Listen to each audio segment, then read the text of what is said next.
Môre in my hart. O, daar is môre, môre in my hart. Here Jesus neem die donker wolke weg. Daar is blydskap in my siel, met my Jesus op die troon.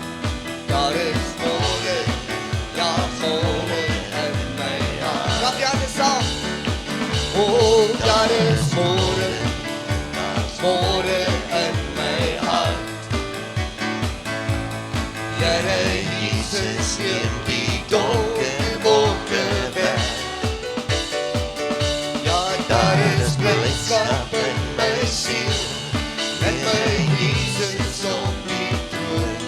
Daar is môre, ja môre in my hart. O, daar is môre, daar is môre, daar's môre in my hart. Here Jesus neem die donker wolke weg. O, daar is blydskap in my siel, Here Jesus op die troon. Daar is môre, daar's môre in my hart. Baie welkom vanmôre, maar bly net so staan. Ek weet ons kry koud. Ek sien almal staan net so en beweeg so min as moontlik. Maar hoe meer jy beweeg, hoe warmer word jy en hoe harder jy sing, vinnig is ons asems gaan die plek lekker warm maak. O, daar is môre, daar's môre in my hart. Here Jesus neem die donker wolke weg. Daar is blydskap in my siel, Here Jesus op die troon. Daar is môre, daar's môre in my hart. O, en daar is môre, daar's môre in my hart. Here Jesus neem die donker wolke weg. Daar is blydskap in my siel, Here Jesus op die troon. Daar is môre, daar's môre in my hart. Halleluja, loof die Here. Ongeag wat ons dink môre gaan wees, die Here weet al hoe dit gaan wees. En kom ons plaas ons vertroue in hom. Baie dankie, kan die sitplekke vir 'n oomblik inneem. Baie welkom hier vanoggend saam met ons. Weet, dit is bitterkoud daar buite en blykbaar gaan dit nog kouer word. So ek wil maar net realisties wees vanoggend. So moenie die warm baadjies ver bære en in die komberse nie.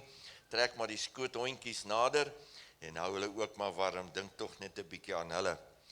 Maar ons wil net almal herinner ook asseblief die 16de Julie is die nuwe lidmate fellowship. Asseblief as jy ons al 'n bietjie besoek en jy voel jy wil amptelik inskakel, deel wees van die gemeente, gee net die naam in by ontvangs en ons gaan jy dan net herinner die 16de Julie die nuwe lidmaat fellowship. En dan asseblief almal wat belangstel, ons gaan weer met ons hospitaal bediening voortgaan, waar ons dinsdae-aande die 2 hospitale besoek en vir mense gaan bid, en ook tussendeur as mense gehospitaliseer word, vir hulle gaan bedien. So asseblief, ons het net nodig om te weet hoeveel mense, dat ons net kan regmaak vir 'n kort opleidingssessie, en dat ons almal op dieselfde bladsy is. En dan wil ons ook vanoggend net vir al die onderwysers en studente bid. Hierdie week begin die skool. Klink amper asof die hele diens op 'n negatiewe noot begin. Die koue en skool begin en allerlei goeters, maar dis 'n werklikheid. Maar hoe gouer dit begin, hoe vinniger is die volgende vakansie hier. Maar ons bid vir ons onderwysers, ons studente, ons skole, ons hoofde, onderwysers, beheerliggame, die Here ook met hulle sal wees. En dan volgende Sondag, moenie vergeet nie, is ons familiediens, 'n gesinsdiens. Die kinderbediening gaan saam met ons wees en moet dit nie mis nie asseblief. Dit gaan baie lekker wees hier saam as gesinne in die huis van die Here. En dan die seniors, die arende, kom die 10de Julie by mekaar om 10:00. Ek dink dis hierdie Woensdag. Daar sou oom Nick sê, dis reg. En dan wil ons vir Johan Rudolf sê, baie geluk met sy verjaarsdag vandag, en ook vir Daniel baie geluk sê, sy tweede in haar ouderdomsgroep gekom met 'n nasionale skietkompetisie met die liggewere. Baie geluk Daniel, ons is trots op jou. En dan gaan ons aanhou bid vir Tannie Judy, vir Dorette, vir Corneille, en ons vertrou die Here nog Sarel ook, dat dinge goed gaan daar by jou. Ons bid vir Tannie Edna, vir Kylen Botha, vir Antoinette Engelbrecht, and Auntie Bobby asked us to please pray for Peter Reaper. It's her brother's son-in-law. He's hemorrhaging from various orifices in his body, and they don't know what's wrong. He's in the hospital, so ons bid net dat die Here hom sal aanraak. Dan bid ons vir oom Toy Olivier, dis Jacques Olivier, hy en Elmarie het jare hier op Brits gebly, hulle is nou in Nieu-Seeland. Sy pa en ma is aangeval, sy pa is met 'n panga in die gesig en op die kop geslaan, en hy sterk wel aan, maar hy kan nog nie self asemhaal nie, en ons vra net dat ons aanhou bid vir hom, asseblief. Reg, kom ons staan dan saam. Ek gaan vir Arnold vra om die diens te open met gebed, en die seën van die Here op die tiendes en die offers. Die Bybel sê, bring die tiendes en die offers na die skathuis. Bring vanmôre uit 'n dankbare hart en sê, Here, dankie vir dit wat ek gee, tot eer en verheerliking van U naam. En Here, soos U woord sê, U maak die vensters van die hemel oor my oop, en U stort 'n seën oor my uit. En dis maar net 'n bewys van ons vertroue in God. God het nie daai tiende nodig nie. Dis om jou hart en jouself te openbaar, dat jy God vertrou, en dankie sê vir wat hy jou finansiëel mee seën. Maar kom ons staan vanmôre saam, en ons bid, maar die belangrikste ook is om mekaar te groet, hier nadat ons geopen met gebed. Stap bietjie na iemand te sê, welkom hier in die huis van Here. Ek sien 'n paar besoekers hier vanoggend. Ons vertrou dat u die diens saam met ons gaan geniet. Baie dankie Arnold. Amen. Almagtige en ewige God, ons Vader, dit is vir ons 'n voorreg vanoggend om in u huis te kan wees. Hemelse Vader, ons dankie vir die Heilige Gees. Ons onderwerp ons vanoggend aan die Heilige Gees. Ons onderwerp ons vanoggend aan die woord wat die hoogste gesag is. Ons onderwerp ons vanoggend onder u gesag, Vader, want u is en bly die hoogste gesag. Ons dankie vir die oggend, Hemelse Vader, dat ons hier kan by mekaar kom. Here, dit kon soveel anders gewees het, maar ons weet, Here, u het 'n afspraak met elkeen vanoggend hier teenwoordig. Ons wil bid, Hemelse Vader, dat u elkeen sal seën, Here, dat u ons harte ontvanklik sal maak. Vader, dat die woord wat vandag in ons harte ingeplant gaan word, Here, dat die vrugte van 'n godsalige wandel in ons lewens sal voortbring in die naam van Jesus Christus. Here, ons is u nie waardig nie, maar u goedheid leer ons om u te loof en te dank en te prys. En ons kan u vanoggend, Here, met soveel oortuiging loof en prys. Vader, seën hierdie diens. Seën die offerhandes, Here, wat nou opgeneem gaan word. Hemelse Vader, vermenigvuldig dit, Vader, in die naam van Jesus Christus, Here, tot uitbreiding van die koninkryk en tot lof, tot eer van die naam. Ons eer u met baie danksegging. Amen. Amen. Halleluja. Halleluja. As jy bly om in die huis van die Here te kan wees. I left my load at Calvary, where Jesus died for you and me. And when there came a peace so sweet, when I left my load, oh, send at Jesus' feet. I left my load at Calvary, where Jesus died for you and me. And then there came a peace so sweet, when I left my load, oh, send at Jesus' feet. I left my load at Calvary, where Jesus died for you and me. And then there came a peace so sweet, when I left my load, oh, send at Jesus' feet. I left my load at Calvary, where Jesus died for you and me. And then there came a peace so sweet, when I left my load, oh, sin at Jesus' feet. I left my load At Calvary, where Jesus died for you and me. And then there came a peace so sweet. Oh, when I left my load of sin at Jesus' feet. Last time, I left my load at Calvary, where Jesus died for you and me. And then there came a peace so sweet. When I left my load of sin at I Jesus' left my feet. load of sin. Left my load of sin at Jesus' feet. Halleluja, kom gee vir die Here 'n lofoffer. Hy is waardig om aanbid te word. Bless the Lord. Ek is verlos deur die bloed van die lam. Verlos daarom sing ek so bly. En toe die Heilige Gees op my neerdal waar vrede sing ek so bly. Ek is verlos deur die bloed van die lam. Verlos daarom sing ek so bly. En toe die Heilige Gees op my neerdal waar vrede sing ek so bly. Ek hou wat leef, kyk voor die Here, die God met blydskap heel neer. Kom naar de voor, sy aangesig, en prys hom met belofte. Wat goed en dieren is die Heer, sy goedheid eindig nimmer meer. Sy trou en waarheid hou 'n krag, tot in die laaste dag is lang. Ek is verlos deur die bloed van die lam. Verlos daarom sing ek so bly. En toe die Heilige Gees op my neerdal van vrede sing ek so bly.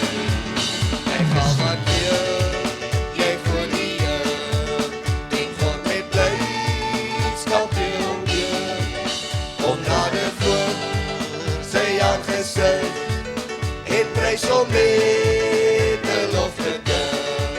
Wat goed en dieren is die Heer, sy goedheid eindig nimmer meer. Sy trou en waarheid hou 'n krag, tot in die laaste nag is lang. Jy gaan wat leef, jy voor die Heer, jy God met blydskap heel neer. Kom naar de voor, sy aangesig, en prys hom met 'n loflied. Wat goed en dieren is die Heer, sy goedheid eindig nimmer meer. Sy trou en waarheid hou 'n krag, tot in die laaste dag is lang.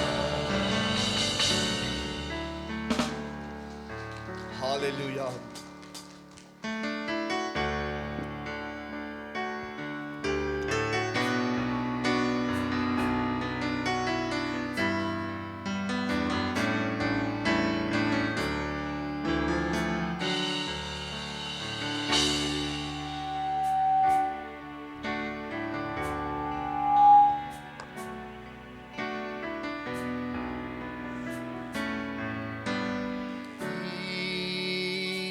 Jesus, groot bo almal,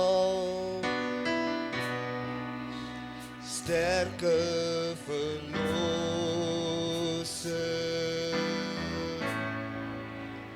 magtige Heer en Heiland, Immanuel,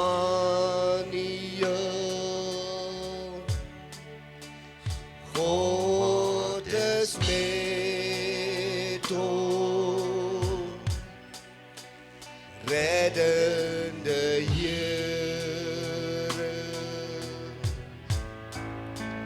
lewende woord.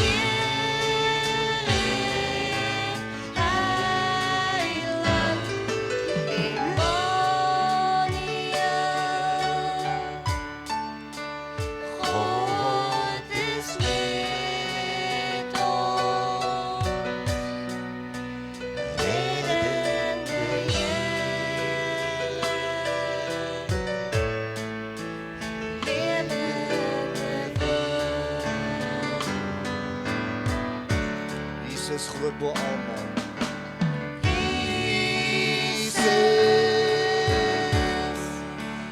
groot bo almal, sterke verlosser, magtige Heer, Heiland, Immanuel, God is met ons, reddende Heer, lewende Jesus groot bo almal.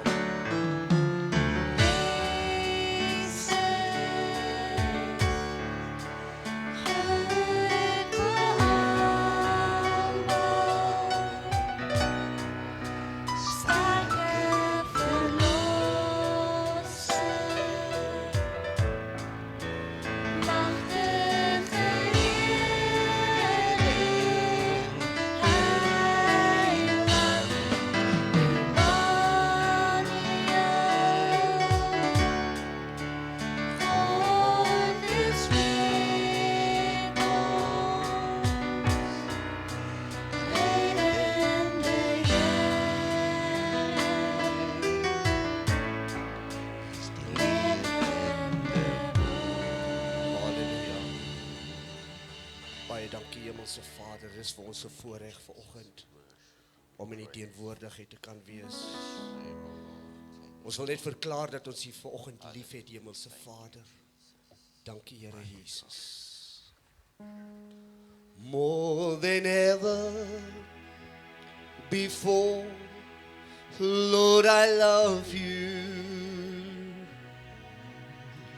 More than ever before, Lord, I need you. More than ever before, I want to tell you,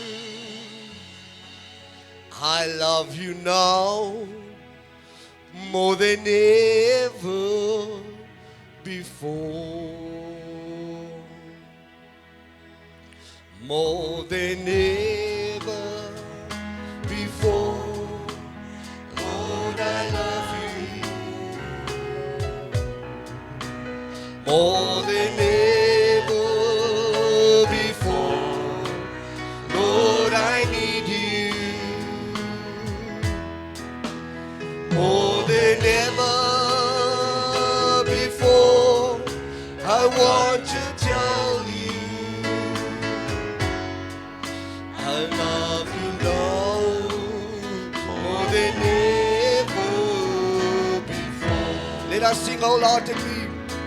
Oh, more than ever before, Lord, I love you.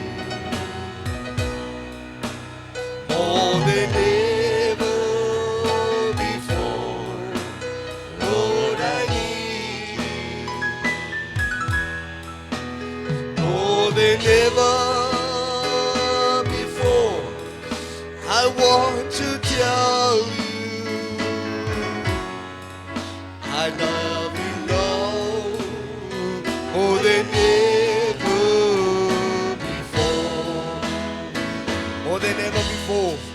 Oh, more than ever before. Oh, Lord, I love you. More than ever before. Lord, I need you. More than ever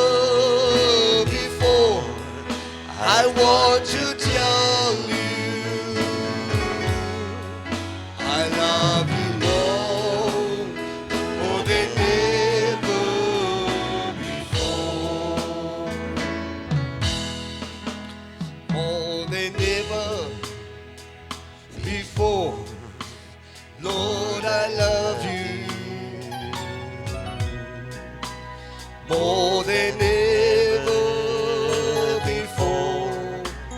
Lord, I need you more than ever before. I want to tell you I love you now more than ever before.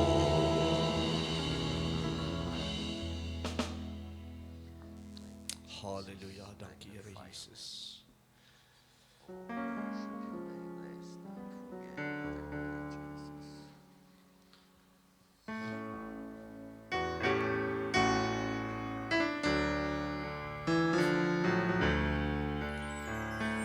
Lest I forget Gethsemane, lest I forget thy agony, lest I forget thy love for me. Lead me to Calvary. Let's sing together. Where you're, lest I forget Gethsemane, lest I forget thy agony, lest I forget thy love for me. Lead me to Calvary. Oh, lest I forget Gethsemane, lest I forget thine agony, lest I forget thy love for me. Lead me to Calvary. Terwyl jy vanmôre net daar staan. Paulus skryf in Korintiërs, hy sê ek het van die Here ontvang in die nag waaraan hy verraai is, het hy brood geneem. Nadat hy gedank het, het hy dit gebreek en gesê, neem eet. Dit is my liggaam wat vir julle gebroke is. Net so na die eet het hy die beker geneem en gesê, hierdie beker is die Nuwe Testament in my bloed. So dikwels as julle hierdie brood eet en hierdie beker drink, verkondig julle die dood van die Here totdat hy kom. Ek wil hê jy moet vanmôre, terwyl ons die liedjie gaan sing, Jesus hou my by die kruis, die fontein van lewe, wat daar vloei vir almal vry, deur sy lydingsheuwel. Neem die geleentheid en die vrymoedigheid om net vorentoe te stap, vir jou 'n kelkie te vat en 'n broodjie. As jy bevoorreg is om saam met jou familie hier te wees, dan staan 'n bietjie een kant en bid saam en neem saam vanmôre die nagmaal.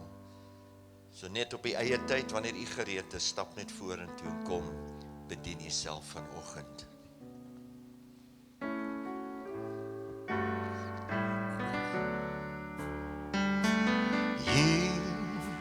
Jesus hou my by die kruis, die fontein van liefde,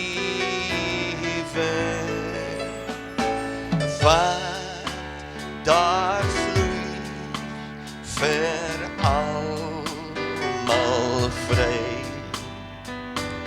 van sy lydingsheuwel. eens ewig. By die kruis het gebeur. Daar het my sy liefde en daar skyn die môrester heerlik in my liefde. By die kruis, by die kruis sal ek roem vir ewig.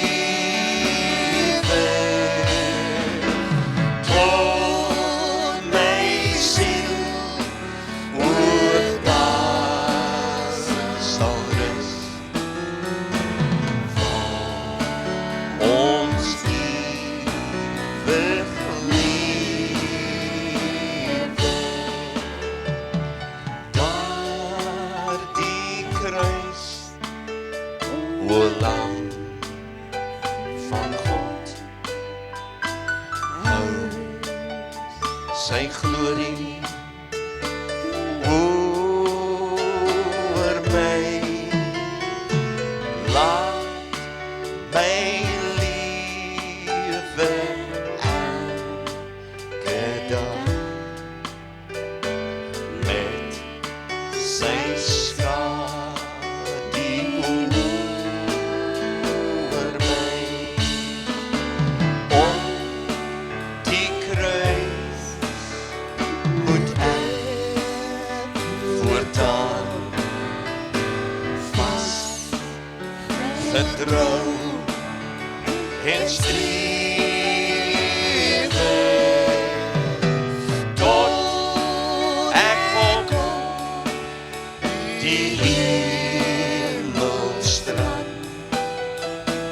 juig en ewig liefde. En by die kruis, by die kruis sal ek roem vir ewig. Tot my siel ook daar sal rus. En waar ons ewig liefde. Jesus hou my by die kruis, die fontein van liefde, waar daar vloei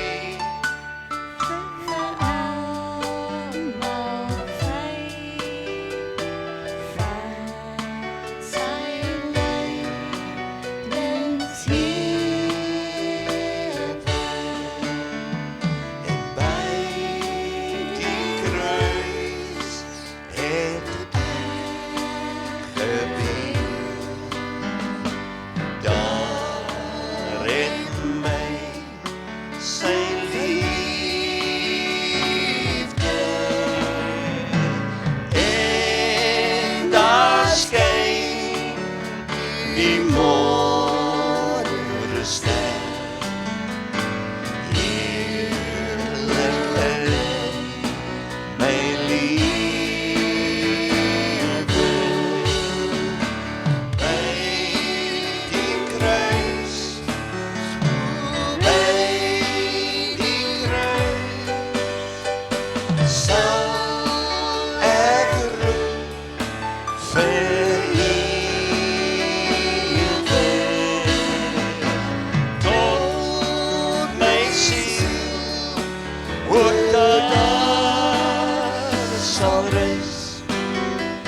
en waar ons ewige lewe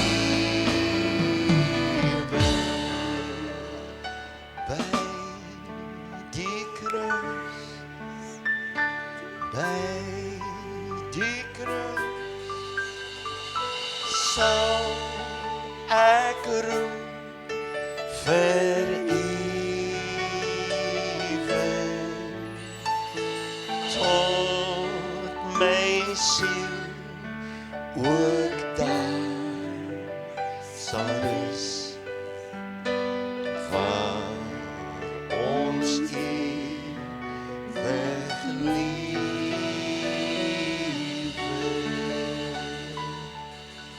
Kan vanmôre die sitplek net inneem en net in 'n aanbidding sal bly en net hoor wat die Here vanmôre deur Karen vir ons wil sê. Dankie Karen. Goeiemôre gemeente. Ek gaan probeer.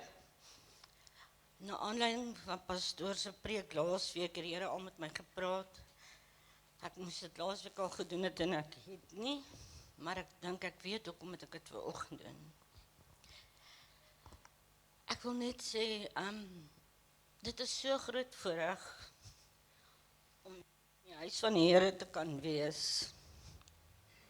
Dis die eerste nagmaal wat ons in 10 maande in die kerk kan gebruik vandag.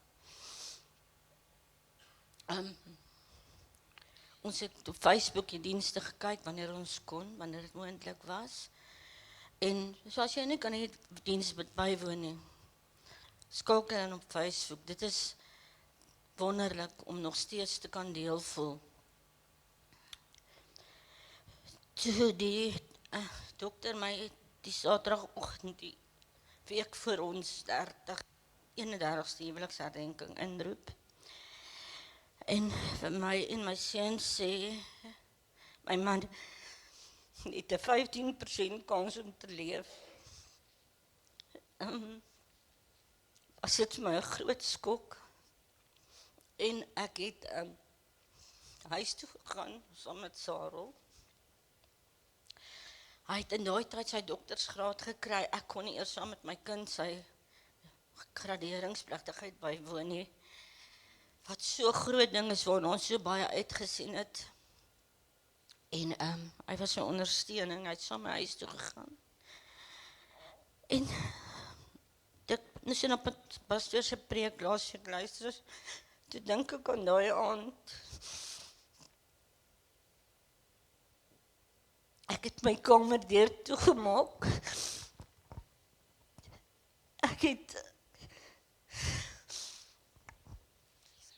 Ek het voor die Here geween. Ek het vir hom gesê, Here, asseblief, ek kan nie nou al my man verloor nie. Want op daardie stadium was daar 10 spesialiste oor my man en almal het gedink hy gaan dit nie oorleef nie. Ek het soos in hardop uitgeroep na die Here, hardop gepraat. Julle weet baie keer dan dink 'n mens goed in jou hart of jy dink goed, maar jy sê dit nie. Hoe jy voel. Want jy eintlik kwaad en jy verstaan nie en so, maar jy sê dit nie want dit is nie mooi nie. Jy kan nie dit sê vir die Here nie.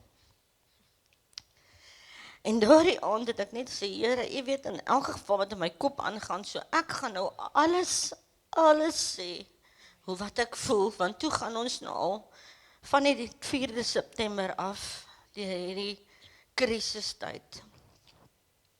Ek was net besig om te herstel van 'n fraktuur ook, so dit was my moeilik om Pretoria te ry elke dag.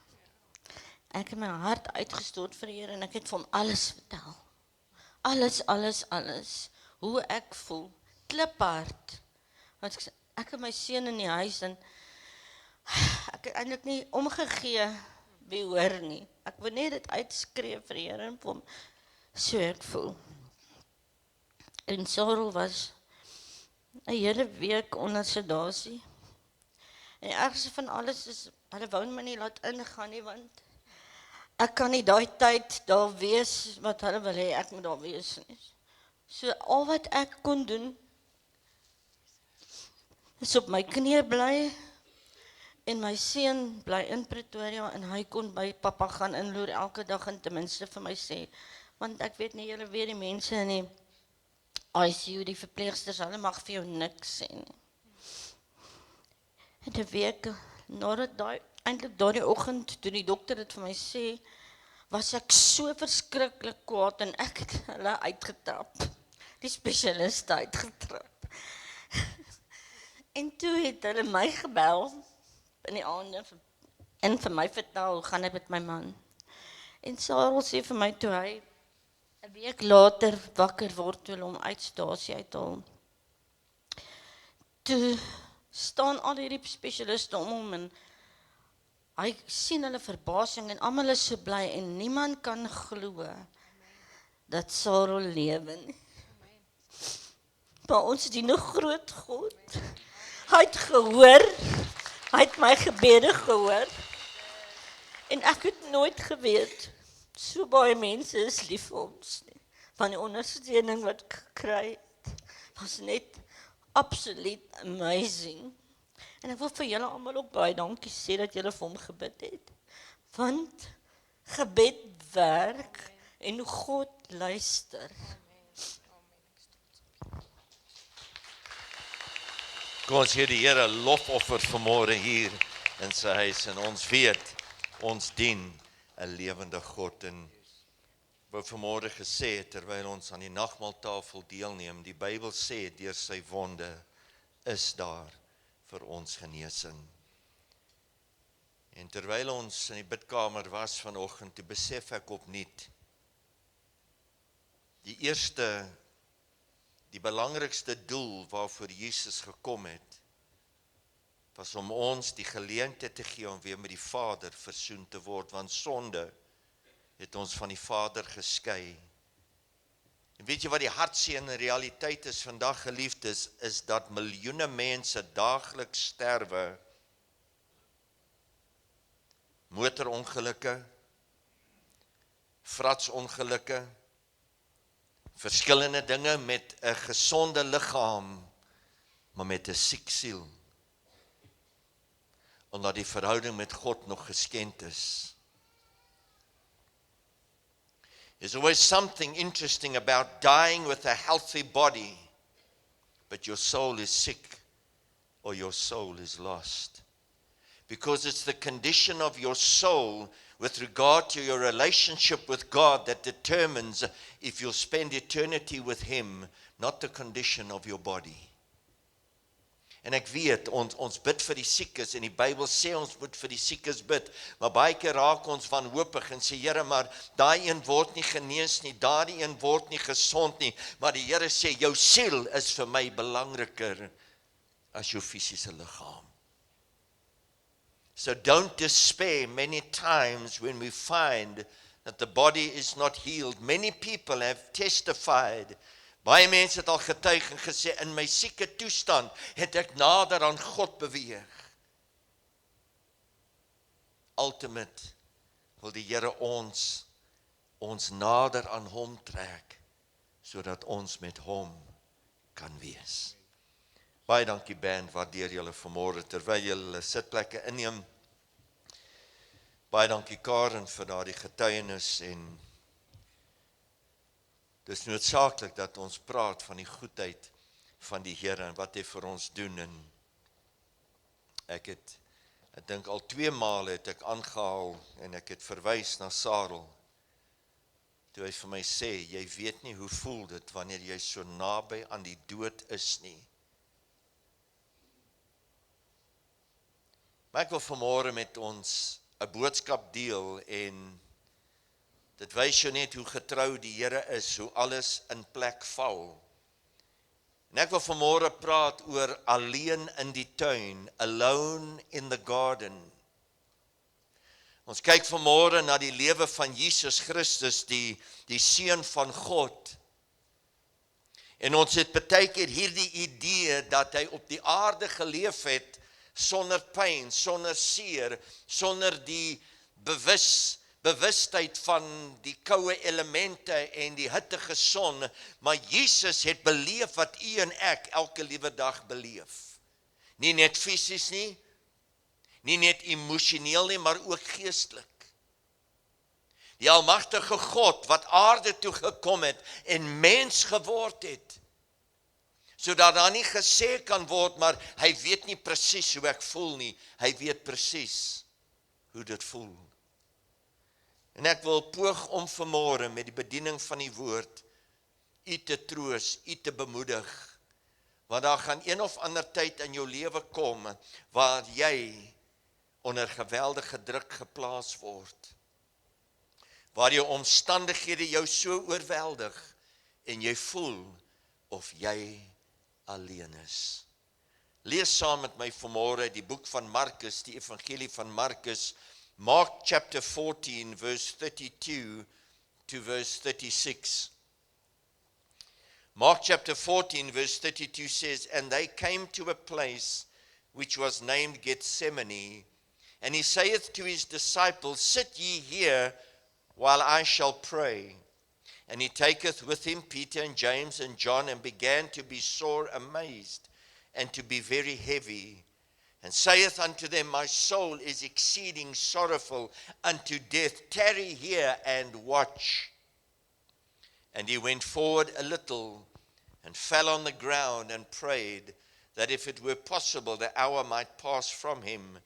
And he said, Abba, Father, all things are possible unto thee. Take away this cup from me. Nevertheless, not what I will, but what thou wilt. Alone in the garden. A preacher once went to visit a man in hospital dying of cancer. He arrived at the hospital and the family was there, and they were all gathered around his bed, and even some of the family members were holding his hand, and this is how the man described what he was feeling. He said, I have a wonderful wife and children and lots of family and friends. Someone is holding my hand almost every minute. But I'm a stone's throw away from everyone. I'm dying and they are not. I'm inside of something into which they cannot reach. It's awfully lonely dying. Ek het nooit besef toe ek hierdie ervaring lees hoe dit voel. En dit het my 'n nuwe perspektief gegee oor wat Jesus ervaar het. Hy sê daar, hy kom en hy gaan so ver soos 'n klip gooi van die 3 disippels af. En jy kan so ver wees, jy kan so naby aan mense wees, maar tog so ver dat hulle nie in jou omstandighede kan ingryp en ervaar wat jy ervaar nie. Hulle kan hulle liefde, hulle kan hulle omgee, hulle verootmoediging kan hulle oor jou uitspreek, but they can never reach into where you are and what you are experiencing. En Jesus kom in hierdie aand, hy het saam met sy disippels, het hy daar in die bovertrek by mekaar gekom, en hy breek die nuus aan hulle.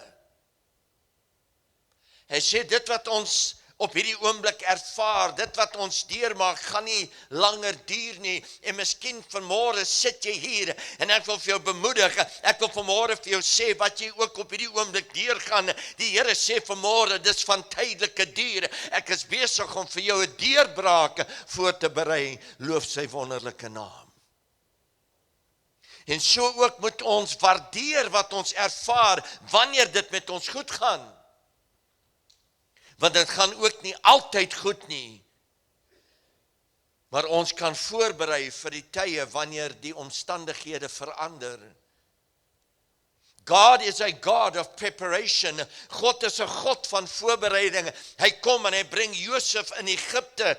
Die volk van God is nog daar in Kanaan en in Galilea en in Judea, maar God stuur Josef na Egipte toe. Hy sê vir Farao, hy moet voorberei, daar kom 7 jaar van hongersnood, maar ek gaan voorberei daarvoor, ek gaan 7 jaar van oorvloed voorsien. Ek het geleer deur die lewe, dat wanneer swaar tye kom, hoe jy deur die swaar tye gaan, word bepaal deur die voorbereiding wat jy vooraf gemaak het. Ongelukkig is daar baie mense wat leef van dag tot dag. Mense leef asof daar nie 'n môre is nie. Mense leef in hulle eie voorsieninge en hulle eie geluk en hulle eie suksesse. Maar die dag wanneer 'n tragedie kom, is hulle nie voorberei om uit daardie hand van God te trek wat hulle nodig het om hulle krag te gee vir môre nie.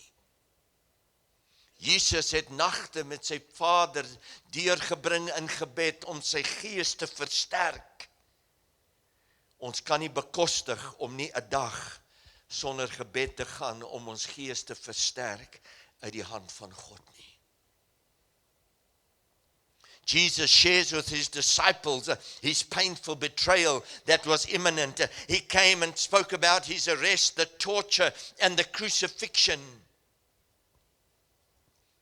Maar let op die kontras tussen 2 tuine wat in die Bybel genoem word. Eerstens die tuin van Eden en dan die tuin van Getsemane. Net 2 keer in die Nuwe Testament word die tuin 'n naam gegee, Getsemane, maar daar word telke male verwys na die tuin waar Jesus tussen en onder die olyfbome inbeweeg het en tyd met sy Vader spandeer het. In the Garden of Eden, the first man, Adam, fell by yielding to the temptation and disobeyed God. But in Gethsemane, the second man conquered by yielding to the will of God. 1 Korintiërs 15 vers 47 sê, the first man, Adam, was from out of earth, made of dust, earthly minded. The second man is the Lord from out of heaven. Die eerste en die tweede Adam. Maar die tuin van Getsemane was 'n plek van oorwinning, nie net vir Jesus nie, maar vir jou en vir my. Maar daardie oorwinning het nie maklik na vore gekom nie. En ek vra u vanmôre, kan jy terugdink, en terwyl Karen getuig het, toe weet ek, as baie van u wat vanoggend in 'n oomblik kan terugdink na 'n donker tyd in jou lewe, waar die duisternis jou oorweldig het, al het jy die skrifte geken, al het jy tyd in gebed spandeer, maar het gevoel asof daar die duister donkernis jou so toevou, dat jy nie weet of jy bo kyk of onder, jy weet nie waar die lig vandaan gaan kom nie, maar jy het aanhou bid, jy het aanhou vertrou, en dis waarom jy vanmôre hier kan sit, met 'n getuienis in jou hart, en kan sê, dankie Here, hy het my deurgedra. We all experience agony and pain in our lives. Selfs in die Bybel was daar mense, Abraham, dink net wat hy deurgemaak het toe hy sy seun moes offer. Dink net aan daardie gesprekvoering, terwyl hy en sy pa gestap het na die berge, en die slawe daar by die donkies gelos het.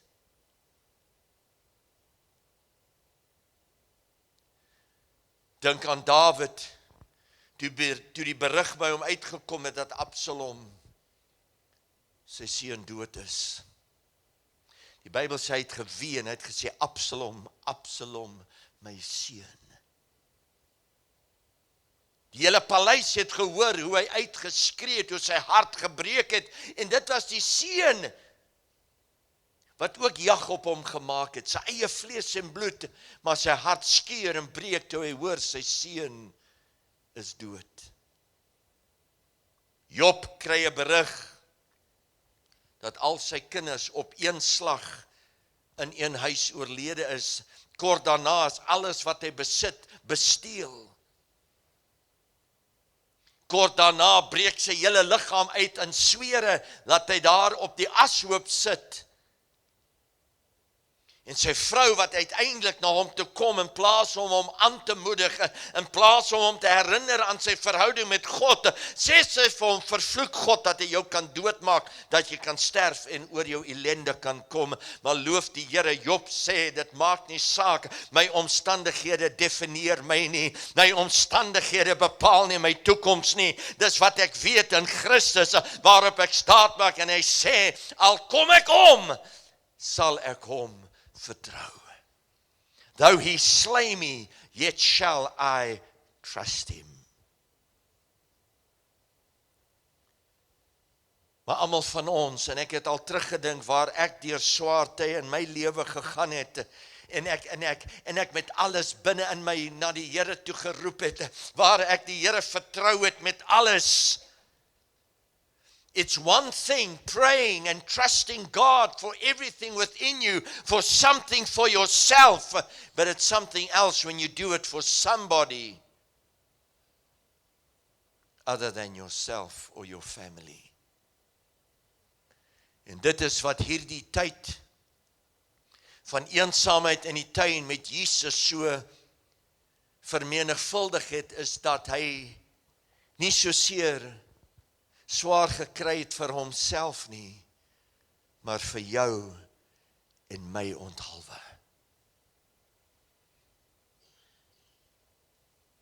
Mark chapter 14 and 15, those two chapters describe the betrayal, the abandonment, the arrest, the trial, and the crucifixion of Jesus Christ, which is referred to as the Passion. Mel Gibson made a film many years ago called The Passion of the Christ, and it seems somewhat contradictory, but passion in Latin means suffering. The suffering of Jesus Christ. He was abandoned, hy was verlate. Maar Jesus kom in die tuin. Die Bybel sê, Jesus en sy disippels kom in die tuin Getsemane. Die tuin van Getsemane was nie eintlik 'n publieke plek soos wat ons dink nie. Dit was ook nie 'n baie groot tuin nie. Daar was nie honderde olyfbome nie. Daar was genoeg van hulle sodat die eienaar wat daar die plek in 'n mate afgesper het hy ook 'n drukpers gehad waar hy die olywe gedruk het, en dis wat Getsemane beteken. Dit beteken persing. Gethsemane means oil press. And it's so fitting that Jesus went to the Garden of Gethsemane when he was pressed in his spirit, when he was pressed in agony and pain, and the coming suffering overwhelmed him. En Jesus en sy disippels kom daar aan. En Jesus sê die volgende. Hy sê vir die 8. Hy sê vir 8 van die disippels, hy sê, wag julle hier. En die Bybel sê, en hy beweeg 'n entjie aan met die ander 3, Jakobus, Johannes en Petrus. Maar as jy jou sommetjie maak, dan kom jy agter, one was missing. Want daar was 12 disippels, daar is 8, hier is 3. Where's the other one?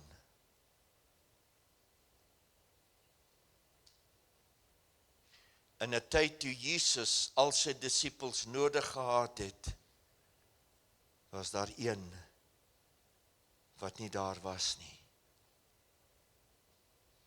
Dit het my laat dink elke keer wanneer die kerk iets aanbied, wanneer daar 'n diens is, daar's 11, maar waar is die ander een?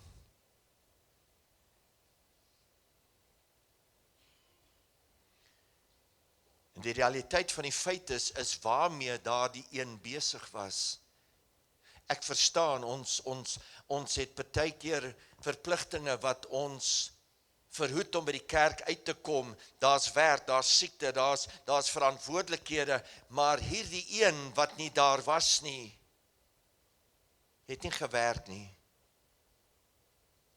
Het nie 'n krisis in sy lewe gehad nie.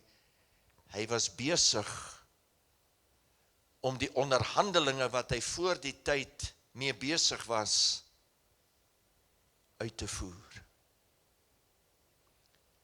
Waarmee is ek en jy besig wanneer die liggaam van Christus, die gemeente, by mekaar kom? Waar is jy wanneer die Here jou 'n geleentheid bied om in jou binnekamer in te gaan en tyd met hom te spandeer en jy's nie daar nie? Waarmee is jy besig? Is jy besig om jou siel te verkoop, deur jou te verlustig in die plesiere en die genot wat die vlees bevredig? 8 were there, 3 were here, but one was executing the negotiations for 30 pieces of silver, and he was about to arrive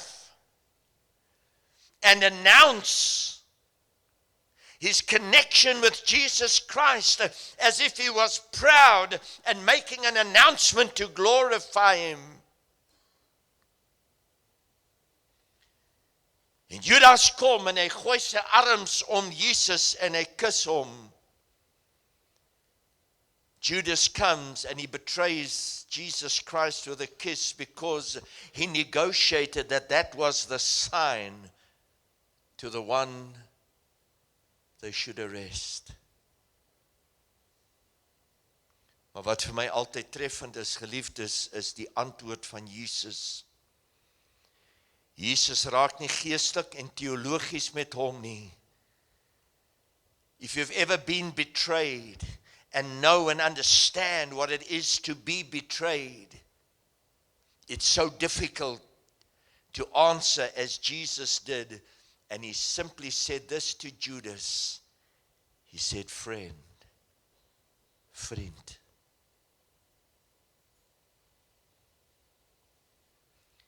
Wanneer jy daardie woord gebruik, help dit jou om jou emosie en gevoelens bietjie een kant toe te skuif en nie te reageer en wil toedien aan die persoon wat aan jou toegedien is nie. Friend, my vriend. Dis eienaardig dat selfs ons het nou klaar met Judas gepraat, maar selfs hierdie drie wat Jesus vat, Johannes, Jakobus en Petrus, Peter, James and John, that Jesus says, I don't want you staying with the 8. I want you to come with me. Jesus se binnekring. Dieselfde drie wat saam met hom op die berg van verheerliking was, hy bring hulle. Want dis daardie drie wat onomwonde gesê het, dit maak nie saak, Jesus, wat met jou gaan gebeur nie, ons sal by jou staan. Jesus, we've got your back. Gaan lees dit. In Markus 10 vers 35 tot 39 kom Jakobus en Johannes en sê vir hom, Here, laat ons aan jou regterhand sit wanneer jy in die hemel kom. Hy sê vir hulle, kan julle die bitter beker drink wat ek moet drink? Hy sê in ander woorde, is julle bereid om deur te gaan wat ek moet deurgaan? En hulle sê, ons is bereid.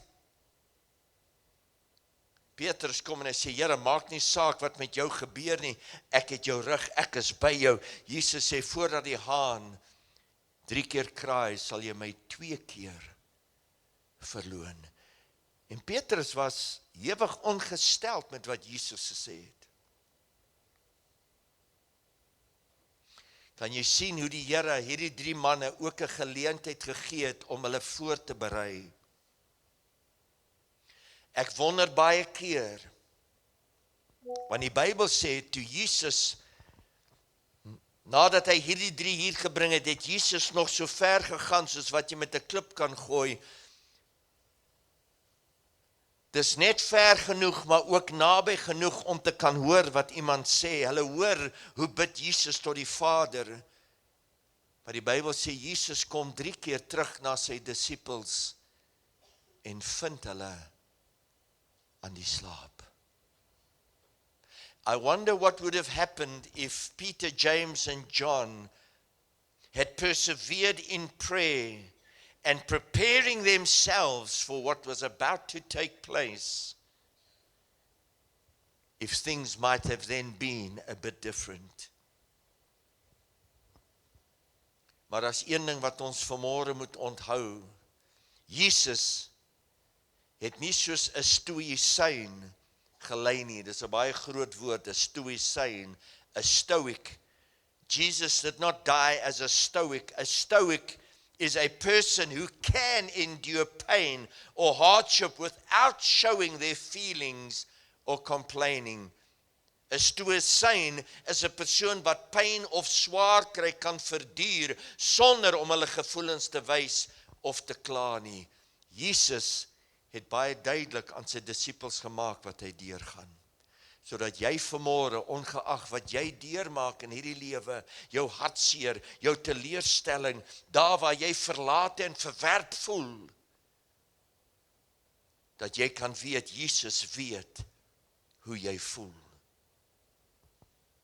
His agony is underlined by 2 words, distressed and troubled. In Luke chapter 22 verse 44, Lukas 22:44, the Bible says, and being in an agony, he prayed more earnestly, and his sweat became like great drops of blood falling down to the ground. The medical term is hematidrosis. Hema meaning blood, hematidrosis. Dis nie dat die disippels iets beskryf het wat hulle dink hulle gesien het, dit is 'n werklike mediese term en wat werklik gebeur, because hematidrosis is a condition in which capillary blood vessels that feed the sweat glands rupture, causing them to exude blood, occurring under conditions of extreme physical or emotional stress. Severe mental anxiety activates the sympathetic nervous system to invoke the fight or flight response to such a degree as to cause hemorrhage of the vessel supplying the sweat glands. It has been suggested that acute fear and extreme stress can cause hematidrosis. Jesus het hierdie deur gemaak vir jou en vir my. Jesus was not distressed and troubled. Jesus was nie benoud en ontsteld oor die fisiese marteling wat hom voorgelê het, soveel as vir die geestelike verskrikking dat hy sonde sou word en 'n vloek vir ons wees. Want 2 Korintiërs 5 vers 21 sê, for our sake, he, that means God, made Christ virtually to be sin, who knew no sin, so that in and through him we might become endued with, viewed as being in, and examples of the righteousness of God, what we ought to be, approved and acceptable, and in right relationship with him by his goodness. And Galatians 3 verse 13 says, Christ purchased our freedom, redeeming us from the curse, the doom of the law, and its condemnation by himself, becoming a curse for us. For it is written in the scriptures, cursed is everyone who hangs on a tree, is crucified. Jy kan dit in die Ou Testament in Deuteronomium 21 vers 23 gaan lees. Hy sê, vervloek is enige mens wat aan 'n boom hang of aan 'n kruis. Jy sien, hier's 2 dinge waarom Jesus so alleen en swaar gekry het in daardie tuin, was eerstens, hy het geweet wat fisies vir hom voorlê. Hy en sy disippels het telke male in die stede inbeweeg waar die Romeinse mag in bewind was en waar kriminele ter dood veroordeel is en gekruisig is. Jesus het presies geweet wat dit is om aan 'n kruis te sterf. Hy het die martelinge, hy het die swaar kry gesien. He saw the suffering and knew physically what was about to happen. But above all, he said, if I do not go through with this, the souls of men will forever be lost. And there will never ever be communion between God and His creation again. I want you to understand this morning. Jy moet verstaan vanoggend hoe erg sonde in jou lewe is. As jy sonde verdra, sonde toelaat en sonde vertroetel, what is not acceptable to God cannot be acceptable to us. When you're doing things, when you're busy with things and you feel uneasy in yourself, you must know it's your conscience that is telling you that you must leave those things alone. Kom na die Vader in gebed en sê, Here, gee my krag, help my om deur hierdie te gaan. Ek sukkel met dit en dat in my lewe. But Jesus was troubled also about being separated from the Father. Jesus het geweet dat wanneer hy die sonde van die mens op hom vat, gaan die verhouding tussen hom en sy Vader gebreek word.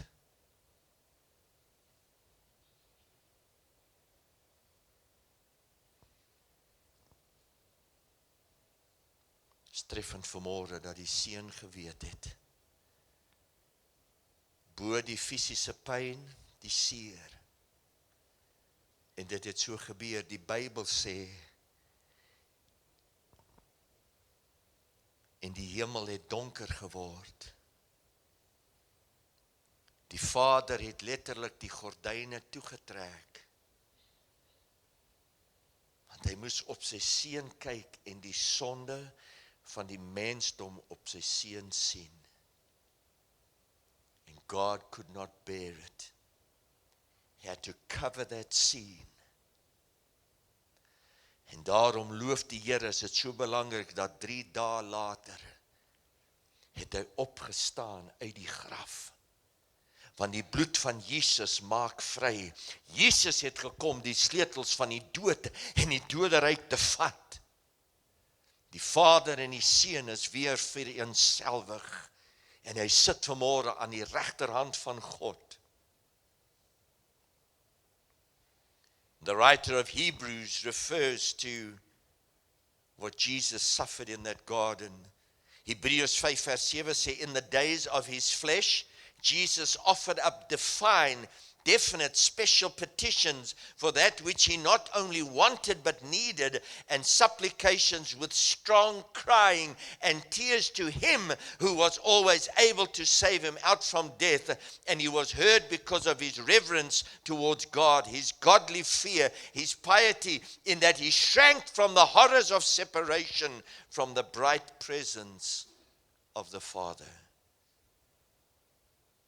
Isaiah 53 verse 4 and 5 says, surely he has borne our griefs, sicknesses, weaknesses, and distresses, and carried our sorrows and pains of punishment. Yet we ignorantly considered him stricken, smitten, and afflicted by God, as if with leprosy. But he was wounded for our transgressions. He was bruised for our guilt and iniquities. The chastisement needful to obtain peace and well-being for us was upon him, and with the stripes that wounded him we are healed and made whole. So the Garden of Gethsemane was a place of both suffering and strength. Ek wil jou vanmôre bemoedig, wanneer jy weer in hartseer, pyn en geweldige omstandighede in verkeer, moenie wegvlug van die teenwoordigheid van God nie, moenie van die kerk af wegbly en vlug nie, maar vlug na Getsemane. Vlug na jou binnekamer. Al is jy besig om pyn en ellende deur te gaan, dit is daar waar jy krag gaan ontvang. Jesus entered the garden suffering, but he left the garden strengthened. The reason why is because Jesus prayed. He prayed the prayer that was fervent and persistent. His prayer, he prayed and submitted to the will of God. He came with a prayer in which one was strengthened and a prayer that enabled one to face the cup of life given him.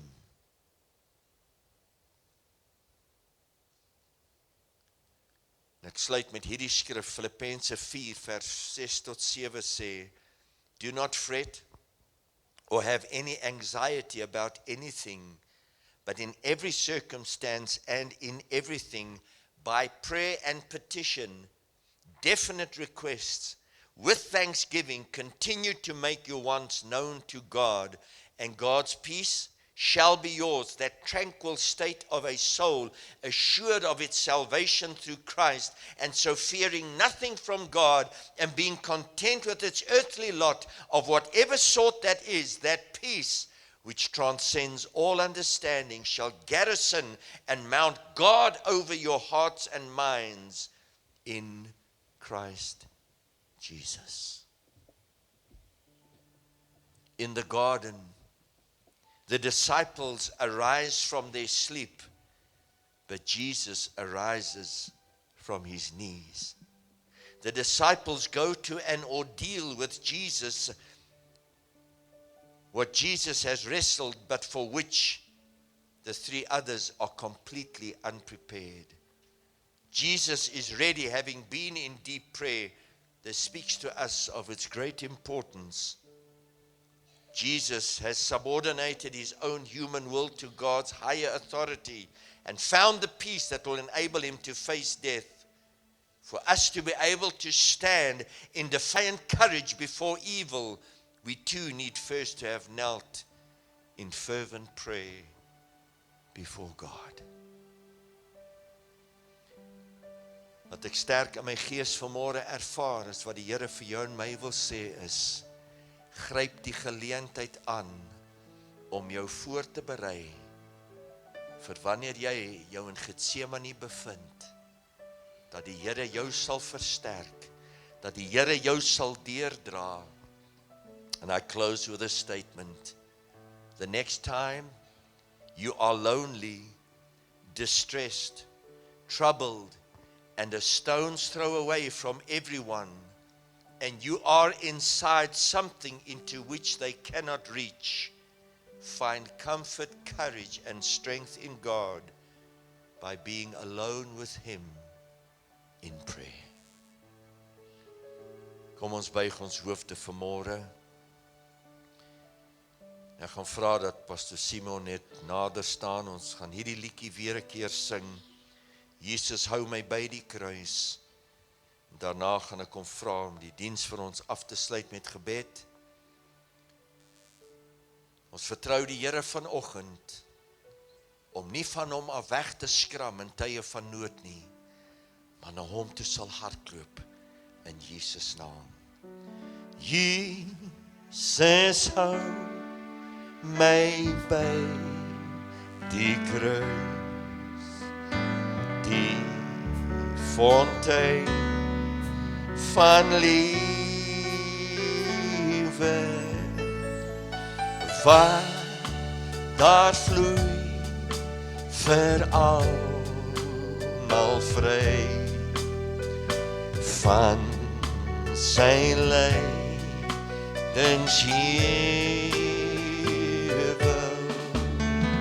O Jesus, hou my by die kruis, die fontein van liewe, waar daar vloei vir almal vry, van sy lydenshevel.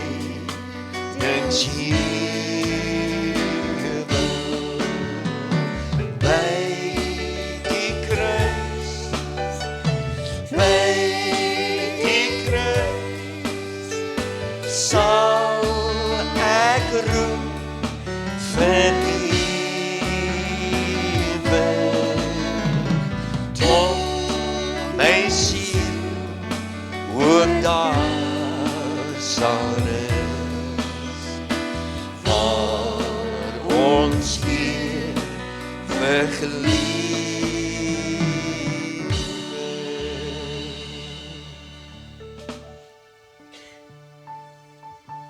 Kom ons nou net so, dan bid ons saam.